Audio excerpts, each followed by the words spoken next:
ಇವತ್ತು ರುಚಿಕರವಾಗಿರುವಂತಹ ಒಂದು ಅನ್ನದ ಬಗೆಯೊಟ್ಟಿಗೆ ಬಂದಿದ್ದಾನೆ. ಚಿತ್ರಾನ್ನ, ಪುಳಿಯೋಗರೆ ಇದೆಲ್ಲ ಮಾಡಿರ್ತೀರ ಅಲ್ವಾ? ಗೋರಿಕಾಯಿ ಅಥವಾ ಚೌಳಿಕಾಯಿಯನ್ನು ಉಪಯೋಗಿಸಿ ಬಾತ್ ಮಾಡೋಣ. ತುಂಬ ಚೆನ್ನಾಗಿರುತ್ತೆ. ಹಬ್ಬದ ಊಟದಲ್ಲಿ ಯಾವುದಾದ್ರೂ ಒಂದು ಅನ್ನದ ರೆಸಿಪಿಯನ್ನು ಮಾಡೇ ಮಾಡ್ತೀವಿ. ಖಂಡಿತ ಈ ರೆಸಿಪಿ ಮಾಡಿ ನೋಡಿ. ಮತ್ತು ಬೆಳಗಿನ ಗಡಿಬಿಡಿಗೆ ಮಕ್ಕಳ ಲಂಚ್ ಬಾಕ್ಸಿಗೂ ಸಹ ತುಂಬ ಚೆನ್ನಾಗಿರುತ್ತೆ. ಹಾಯ್ ಫ್ರೆಂಡ್ಸ್, ಎಲ್ಲರಿಗೂ ನಮಸ್ಕಾರ. ವೆಲ್ಕಮ್ ಟು ಸಂತೃಪ್ತಿ ಕಿಚನ್. ಈರುಳ್ಳಿ ಬೆಳ್ಳುಳ್ಳಿ ಹಾಕದೆ ಮಾಡುವಂತಹ ಒಂದು ಸಾಂಪ್ರದಾಯಿಕವಾದಂತಹ ಅನ್ನದ ಬಗೆ ಇದು. ಹೇಗೆ ಮಾಡೋದಂತ ನೋಡೋಣ ಬನ್ನಿ. ಇಲ್ಲಿ ಒಂದು 1/4 kg ನಾನು ಗೋರಿಕಾಯಿ ಅಥವಾ ಚೌಳಿಕಾಯಿ ಅಂತ ಹೇಳ್ತಾರಲ್ಲ ಅದನ್ನು ತೊಗೊಂಡಿದ್ದೀನಿ. ತುದಿಯನ್ನು ತೆಗೆದು ನಾರನ್ನೆಲ್ಲ ತೆಗೆದಿಟ್ಕೊಳ್ಳಿ. ಆದಷ್ಟು ಎಳೆಯದಾಗಿರುವಂತಹ ಗೋರಿಕಾಯಿಯನ್ನು ತೊಗೊಳ್ಳಿ. ಬಲ್ತಿದ್ರೆ ಕಹಿ ಆಗಿಬಿಡುತ್ತೆ. ಸ್ವಲ್ಪ ಎಳೆದಿದ್ದರೆ ಒಗ್ಗರಣೆಯಲ್ಲಿ ಈಸಿಯಾಗಿ ಸಹ ಬೇಯುತ್ತೆ. ಇದನ್ನು ಇಷ್ಟಿಷ್ಟು ದೊಡ್ಡದಾಗಿ, ಅಂದರೆ ಈ ಸಾಂಬಾರಿಗೆಲ್ಲ ಹೆಚ್ಚುತ್ತೀವಲ್ಲ ಆ ರೀತಿ ಹೆಚ್ಕೊಳ್ಳಿ. ಪಲ್ಯಕ್ಕೆ ಹೆಚ್ಚುವಷ್ಟು ತೀರ ಸಣ್ಣದಾಗಿ ಹೆಚ್ಚೋದು ಬೇಡ. ತೊಗೊಂಡಿರುವಂತಹ ಎಲ್ಲ ಗೋರಿಕಾಯಿಯನ್ನು ನಾನಿಲ್ಲಿ ಹೆಚ್ಚಿ ಇಟ್ಕೊಂಡಿದ್ದೇನೆ. ಇದು ಯಾರಿಗೆಲ್ಲ ಇಷ್ಟ ಅಂತ ನನಗೆ ಕಮೆಂಟ್ ಮಾಡಿ. ಇದು ಆರೋಗ್ಯಕ್ಕೆ ತುಂಬ ಒಳ್ಳೆಯದು ಅಂತ ಸಹ ಹೇಳ್ತಾರೆ.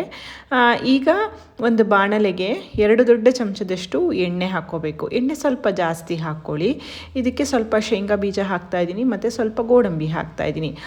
ಇಲ್ಲಿ ಯಾವುದಾದ್ರೂ ಒಂದನ್ನು ಬೇಕಿದ್ರೂ ನೀವು ಹಾಕ್ಕೊಳ್ಬಹುದು.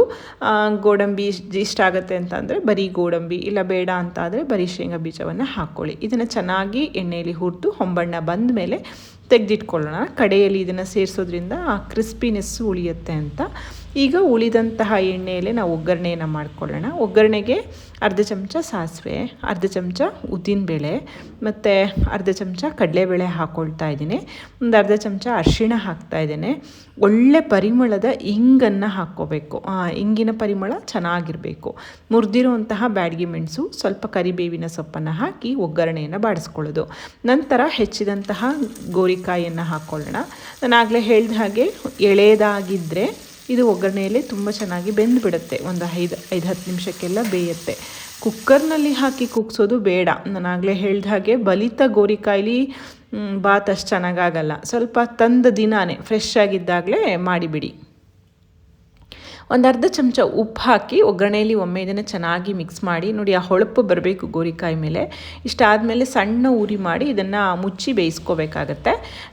ನಂತರ ಮಿಕ್ಸರ್ ಜಾರ್ಗೆ ಒಂದು ಅರ್ಧ ಕಪ್ಪಿನಷ್ಟು ತೆಂಗಿನಕಾಯಿ ತುರಿ, ಖಾರಕ್ಕೆ ಒಂದು 3-4 ಬ್ಯಾಡಗಿ ಮೆಣಸಿನಕಾಯಿ, ಒಂದು ಸಣ್ಣ ನೆಲ್ಲಿಕಾಯಿ ಗಾತ್ರದಷ್ಟು ಹುಣಸೆಹಣ್ಣು, ಒಂದು ಅರ್ಧ ಚಮಚ ಅಥವಾ 1/4 ಚಮಚದಷ್ಟು ಕಾಳು ಮೆಣಸು. ನಾನು ಬಿಳಿ ಕಾಳು ಮೆಣಸು ಹಾಕ್ಕೊಂಡಿದ್ದೀನಿ.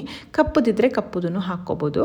1 ಚಮಚದಷ್ಟು ಜೀರಿಗೆಯನ್ನು ಸೇರಿಸ್ಕೊಳ್ಳಿ. ಅರ್ಧ ಚಮಚದಷ್ಟು ಅರಿಶಿಣವನ್ನು ಹಾಕ್ಕೊಂಡು ನೀರನ್ನು ಹಾಕದೆ ಆದಷ್ಟು ನುಣ್ಣಗೆ ಇದನ್ನು ರುಬ್ಕೋಬೇಕು. ನೀರು ಹಾಕಿ ತುಂಬ ತೆಳು ಮಾಡ್ಕೊಳ್ಳೋದು ಬೇಡ.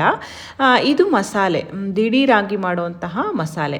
ಇಲ್ಲಿ ನೋಡಿ, ಗೋರಿಕಾಯಿ ಒಗ್ಗರಣೆಯಲ್ಲಿ ಚೆನ್ನಾಗಿ ಬೆಂದಿದೆ. ಒಂದನ್ನು ಬೇಕಿದ್ರೆ ನೀವು ಚೆಕ್ ಮಾಡಿ ನೋಡಿ. ಹದವಾಗಿ ಬೇಯಬೇಕು, ಆಯಿತಾ? ಅದು ಹಸಿ ಇದ್ದರೆ ಅಷ್ಟು ಚೆನ್ನಾಗಾಗಲ್ಲ.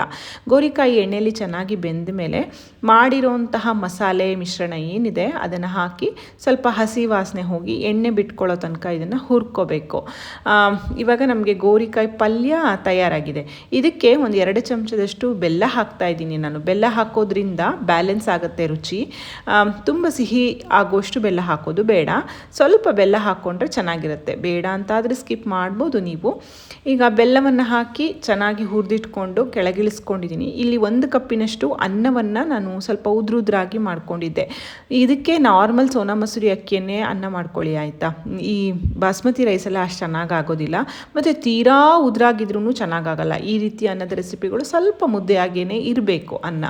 ಇದಕ್ಕೆ ರುಚಿಗೆ ತಕ್ಕಷ್ಟು ಉಪ್ಪನ್ನು ಸೇರಿಸಿ ಚೆನ್ನಾಗಿ ಮಿಕ್ಸ್ ಮಾಡ್ಕೊಳ್ಳೋದು. ಮಸಾಲೆ ಎಲ್ಲ ಅನ್ನಕ್ಕೂ ಹಿಡಿಯೋ ಥರ ನೀಟಾಗಿ ಸ್ವಲ್ಪ ಜಂಟಲಾಗಿ ಇದನ್ನು ಮಿಕ್ಸ್ ಮಾಡ್ಕೊಳ್ಳಿ. ನೋಡಿ, ಪೂರ್ತಿಯಾಗಿ ಮಿಕ್ಸ್ ಮಾಡಿದ್ದೇನೆ. ಈ ಟೈಮ್ನಲ್ಲಿ ನೀವು ಉಪ್ಪು ಅಥವಾ ಹುಳಿ ಏನಾದರೂ ಬೇಕಾದರೆ ಸೇರಿಸ್ಕೊಳ್ಬೋದು. ಇದಕ್ಕೆ ನಾವಾಗಲೇ ಹುರಿದಿಟ್ಟಂತಹ ಗೋಡಂಬಿ ಮತ್ತು ಕಡಲೆಕಾಯಿ ಬೀಜ ಏನಿದೆ ಅದನ್ನು ಸೇರಿಸ್ಬಿಟ್ಟು ಮಿಕ್ಸ್ ಮಾಡಿದ್ರೆ ರುಚಿಯಾಗಿರುವಂತಹ ಗೋರಿಕಾಯಿ ಬಾತ್ ಅಥವಾ ಗೋರಿಕಾಯಿ ಅನ್ನ ತಯಾರಾಯಿತು. ಗೋರಿಕಾಯಿ ಅಲ್ಲದೆ ಕ್ಯಾಪ್ಸಿಕಮ್ಮು, ಬೀನ್ಸು ಎಲ್ಲ ಹಾಕಿ ಸಹ ನೀವು ಈ ಅನ್ನದ ರೆಸಿಪಿಯನ್ನು ಮಾಡ್ಕೊಳ್ಬೋದು. ನೋಡಿದ್ರಲ್ಲ ತುಂಬ ರುಚಿಯಾಗಿರುತ್ತೆ. ಇದನ್ನು ನೀವು ಮೊಸರು ಬಜ್ಜಿ ಜೊತೆ ಸರ್ವ್ ಮಾಡಿ, ಇಲ್ಲ ಹಾಗೆ ಸಹ ತಿನ್ನಲಿಕ್ಕೆ ತುಂಬಾ ಚೆನ್ನಾಗಿರುತ್ತೆ. ನಾನು ಸಹ ಈ ಸೌತೆಕಾಯಿ ಮತ್ತು ಟೊಮೆಟೊ ಹಾಕಿ ಮಾಡಿರುವಂತಹ ಮೊಸರು ಬಜ್ಜಿ ಜೊತೆ ಇದನ್ನು ಸರ್ವ್ ಮಾಡ್ತಾಯಿದ್ದೀನಿ. ಈರುಳ್ಳಿ ಬೆಳ್ಳುಳ್ಳಿ ಇಲ್ಲದ ಅನ್ನದ ರೆಸಿಪಿಗಳು ಬೇಕು ಅಂತ ತುಂಬ ಜನ ಕಮೆಂಟ್ ಸೆಕ್ಷನಲ್ಲಿ ಕೇಳ್ತಾ ಇದ್ರಿ. ಹಬ್ಬಕ್ಕೆ ಖಂಡಿತ ನೀವು ಇದನ್ನು ಮಾಡಿ ನೋಡ್ಬೋದು ಆಯಿತಾ. ಹೇಗಾಯ್ತು ಅಂತ ತಿಳಿಸಿ. ಅದಕ್ಕೂ ಮುಂಚೆ ವಿಡಿಯೋ ಇಷ್ಟ ಆಗಿದ್ದರೆ ದಯವಿಟ್ಟು ವಿಡಿಯೋವನ್ನು ಲೈಕ್ ಮಾಡಿ, ಶೇರ್ ಮಾಡಿ, ಕಮೆಂಟ್ ಮಾಡಿ. ಮತ್ತೊಂದು ರುಚಿಯಾದ ಅಡುಗೆಯೊಂದಿಗೆ ಮತ್ತೆ ಸಿಗ್ತೇನೆ. ಧನ್ಯವಾದಗಳು. Thank you for watching.